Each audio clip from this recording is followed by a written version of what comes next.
was a kid, I was absolutely fascinated by my grandmother's pearls.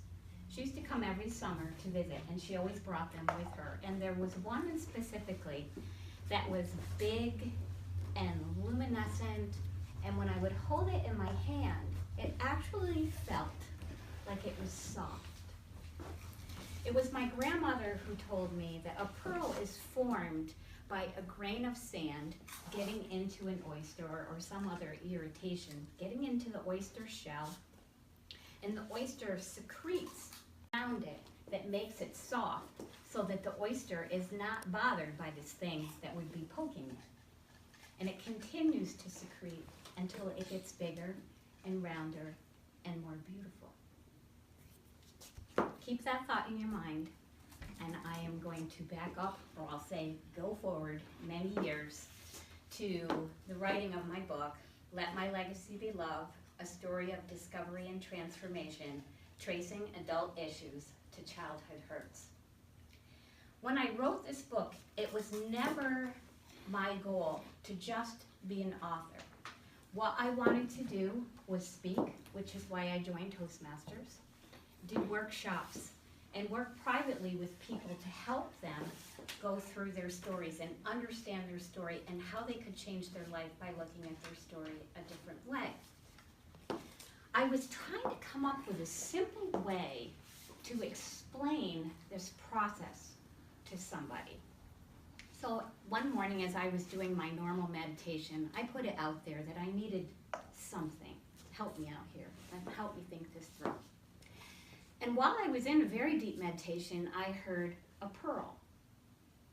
Well, yeah, we're all in the process of becoming pearls as we get to know ourselves more and like ourselves more and basically fix our lives. I get that. That's not what I'm looking for.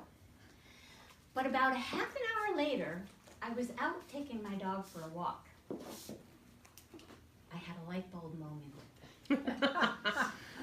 In that moment, I realized what a pearl meant.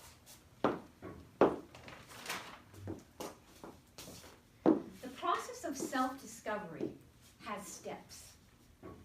And the first step is being aware that there is something in your life that's not quite right. Maybe you're not happy in your relationship, maybe you struggle with alcohol, you know, it could be anything. You feel that you're not good enough, whatever your issue might be. Until you become aware, you can't really do anything about it. But when that awareness hits and you are ready to take personal responsibility for what it is that is not right in your life, you are ready to move forward.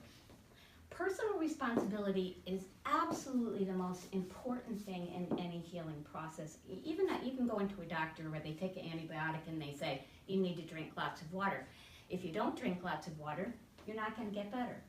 If you have something in your life that's just not working for you, taking responsibility, not blaming your spouse or your dog or your boss, or whoever it might be, but saying, what can I do different? How can I be different? What am I doing? Personal responsibility. Once you're ready to do that, you have awareness and you're saying, I'm ready to be personally responsible. That's when you get into examination, where you take that one issue that is really bothering you and you take the time and you dig into it. Really look at it from the root.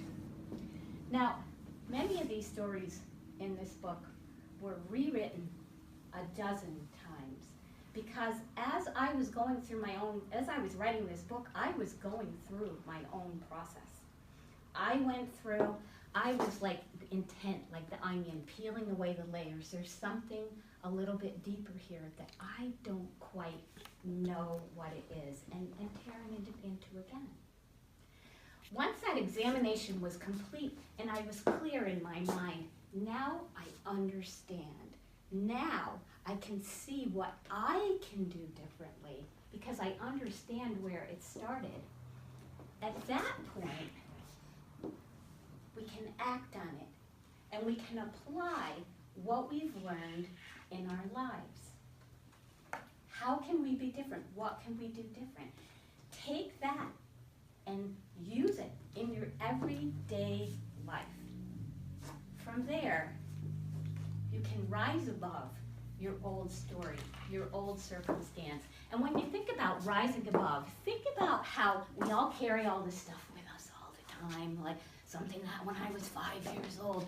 To let that go, you can literally rise up. You literally feel like you're lighter. In some cases, people actually lose weight when they're doing this because they've been holding that energy in their body. Why would you want to do this? Love is the greatest gift for any of us. When we can forgive ourselves and we can truly love ourselves, anything is possible. And it's not only just possible for ourselves, it's possible for everybody around us. We can end patterns in our family that have been going on for generations by being the first person to say, I'm going to do this differently. By working through a path of self-discovery that includes a pearl, we can truly change our lives because we can change our thoughts and we can change the way that we see ourselves. And it is all about love, because love, most truly, is our most precious legacy. Thank you.